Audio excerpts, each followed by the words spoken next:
ঢাকার একজন কোটিপতি ভিক্ষা করতে রাস্তায় বসে পড়লেন। তিনি এটা দেখতে চেয়েছিলেন গরিব মানুষের প্রতি বড়লোক মানুষের ব্যবহার কেমন হয়। তিনি নোংরা কাপড় চোপড় পরে বসে পড়লেন যাতে ওনাকে সত্যিকারের ভিখারি মনে হয়।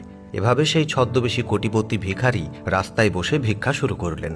সেই ছদ্মবেশী ভিখারি রাস্তায় বসে আছেন, শত শত মানুষ তার সামনে দিয়ে হেঁটে গেল, কিন্তু কেউ তার দিকে ফিরেও তাকালো না। এভাবে কিছু সময় পার হওয়ার পর সেই ভিখারিকে একজন লোক 2 টাকা দিলেন, কিন্তু তিনি তার দিকে ফিরেও তাকালেন না। সেই লোকটি খুব অহংকারের সাথে ভিখারির প্লেটে 2টি টাকা ছুঁড়ে মারলেন এবং সঙ্গে সঙ্গে সেখান থেকে চলে গেলেন। এভাবে প্রায় 1 ঘন্টা চলে গেল, কিন্তু কেউ ভিক্ষে দিল না। এমন সময় এক ব্যক্তি এসে ভিখারির সামনে দাঁড়ালেন। ভিখারি লোকটি তখন তার কাছে সাহায্য চাইলেন এবং বললেন সে সারাদিন না খেয়ে আছে। সেই পথচারী তার মানিব্যাগ বের করে দেখলেন মানিব্যাগে কোনো টাকা নেই। তার হাতে থাকা খাবার থেকে কিছু খাবার বের করে তিনি ভিখারিকে দিলেন এবং বললেন, আমার কাছে এটুকু আছে, আপনাকে দেব।